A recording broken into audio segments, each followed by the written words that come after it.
What is noise? Noise is basically resistance. I'm going to give you 3 examples. We're going to burn something. You have a log, big pieces of wood, straw, and oil. The greater extent to which the material contains things which are not flammable, or especially moisture, water being the very opposite of fire, the more noise it's going to make. The burning is addressing, in a sense, the elements of that thing which are not conducive to be burnt. So straw, for example, burns more quietly than big pieces of wood. Oil burns most quietly of them all. So the more which a given substance possesses aspects which, in a sense, are contradictory to the fire, the more noise there's going to be. That's the idea of resistance. There's a common example given about this, which is applied to a spiritual path as well. About a rich man who invited a beggar to his meal, a very poor man. And the rich man eats almost seems passively, doesn't react. But the poor man never had such good food before. He's, this is great. And he's chewing loudly, and the fork is hitting the plate. And in fact, the cook says, it's great. Someone finally who really appreciates this great food. Not like our master who just eats so quietly. And another servant, correct servant, says it's not so. For the master, the rich man, this level of cuisine has become part of him, so he doesn't react to it. But the poor man, that is doing something which is very much different than his normal mode of existence, and yet something which he is liking, so sparks are flying, there's all kinds of noise. And we apply this to the spiritual realm. We know that people who first become exposed to spiritual experiences, they're very enthusiastic, they talk about it a lot, there's a lot of emotions associated with it. And so noise or commotion corresponds to the surface of the Baal Teshuvah, of the penitent, the one who was first encountering spirituality. The Baal Shem Tov was once asked about the early Hasidic Jews, that they would gesticulate, they would daven loudly sometimes, then they would lower a little bit, but it was all very noticeable. So he explained if someone was drowning, they would be shouting, why is he shouting so much? Of course, he's struggling for his life. So one is praying, this most important activity where we're trying to focus our thoughts on God.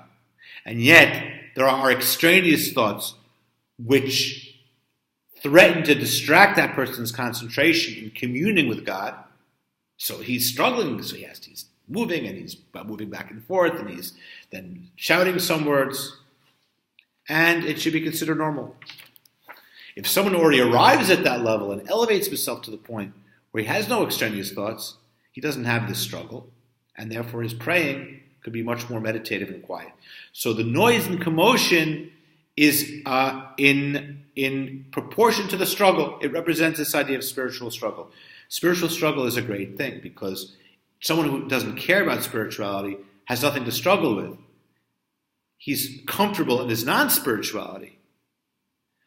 But the one who is beginning spirituality and is noticing the seeming contradictions between the spiritual path and his previous material path, it's like a log in the fire. And there's noise, and as he transforms his being and more becomes permeated with spirituality, becomes more normal for him, so the struggle becomes less, and there's less noise. So the pomegranates, that's where the bells are. At the bottom of the robe, that low level, the one embarking on a spiritual path, not yet having completely internalized it, and hence there is noise, like the noise of the log compared to the oil in the menorah. The menorah is more like the tzaddik, the righteous one, and hence oil burns silently. What is better, noise or silence? So there's a beautiful passage in Kings One, when Elijah the prophet was alone in the desert and he had a vision. And it says, a great strong wind rent the mountains and shattered the rocks, but God was not in the wind. And after the wind came a storm, but God was not in the storm. And after the storm came fire, but God was not in the fire. And after the fire came a small, still voice. In Hebrew we say kol d'mamadaka, small, thin voice, and that's where God was. So God isn't in the bombastic. God is in the quiet. Why is God in the quiet? We just said that. God is the ultimate truth. Everything is godliness. There's nothing for God to compete with on the level where that truth is unmasked. So God is in the still voice. But what about us? We're not yet godly. So by the individual starting on that path, there can be noise. The quiet does represent the achievement of that spiritual goal. And yet, there is a superiority in the noise as well. Because it represents a certain unlimitedness. The one who was first, that encounter between the person who was essentially material in his existence, all of us to some extent, our coarseness meets and encounters the refined nature of spirituality. So, oh yeah, I can handle this. We want it, we do it, but we react. And this kind of chaotic reaction sometimes represents a infinite aspect, an unlimited aspect of the soul that even in a way is not seen in the service of the tzaddik, of the fully righteous one. So in this sense, it's a great thing. And that is why the pomegranate stands by itself. We said the pomegranate is connected to the bell. The two metaphorically are connected. The pomegranate is the one who has good deeds, but like the seeds of the pomegranate, they're isolated. The bell is making noise because the one who is beginning on that path, who has many good aspects and is doing good things, but has not become an essential part of his being. So that reaction and struggle is manifested by noise, the ringing of the bells. And yet, in Rashi's explanation, they're separate. Because the pomegranate does have a certain beauty. Nachmanides claims, if you want beauty, go to the apple. The apple is the tzaddik. Rashi says no. Indeed, the pomegranate is next to the bell because the pomegranate is the one who is embarking on the spiritual path with a bit of a commotion, representing this dialectic between his own materiality and the spirituality which he is encountering. And yet this pomegranate, Rashi is telling us on a very mystical level, has a beauty of its own because this noise is beautiful. And hence the pomegranate can also be something which is an adornment. And one thing, and incidentally, just to give proper credit, as most of the lectures that I'm doing are talks of the Rebbe of Lubavitch, but there's a variety of materials which are essays and the like. And I relied heavily on a wonderful author, Rabbi Tauber, who I did distribute one of his essays a few weeks ago, and I may do the same. I hope I will have time perhaps to post this essay as well. So the Rebbe makes a further point. The bottom line is, Aaron goes into the holies, there's ringing. There is place for noise in the propagation of Judaism. And the Rebbe would say that, and this was really a revolution, because, for example, the mitzvah tanks, where people go out into the streets, or the whole thing, and it's in Manhattan, became famous now, it's all over the world. Excuse me, are you Jewish? You put on tefillin.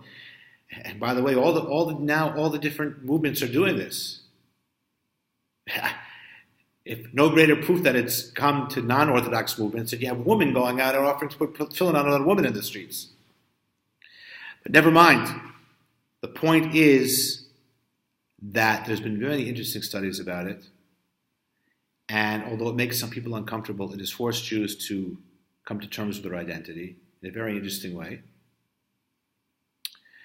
And so on the one hand, people say, well, 100 years ago, we didn't go out and use all of these means of advertising to bring people back to Judaism. But 100 years ago was before the mass assimilation where so many Jews left. Adin Steinsaltz says the 20th century is a century of assimilation. In the 19th century, the majority of Jews were still faithful keeping the commandments of the Torah, and that was true actually more than 50% of Polish Jews in the 1930s, that was still true, to give probably the most populous, religiously identifying population. But look at the destruction that's taken place since then. The Holocaust, communism, and then the accompanying assimilation. We can't use the same methods now that we used 100 years ago. Many things have changed. So we have to keep the traditions pure. We have to change the methodology. And now everyone is bombarded with noise, with sound bites, and with advertising. And we have to use these same methods. We have to be loud about Judaism. It's not only a Jew in the tent, as Mendelssohn would say, or said in his name, and a man in the street. Indeed, it is vital to use PR and to have bells, and for all of us to be open about our Judaism and not to be afraid. And that is the lesson from the bells at the bottom of the hem of the robe of the high priest.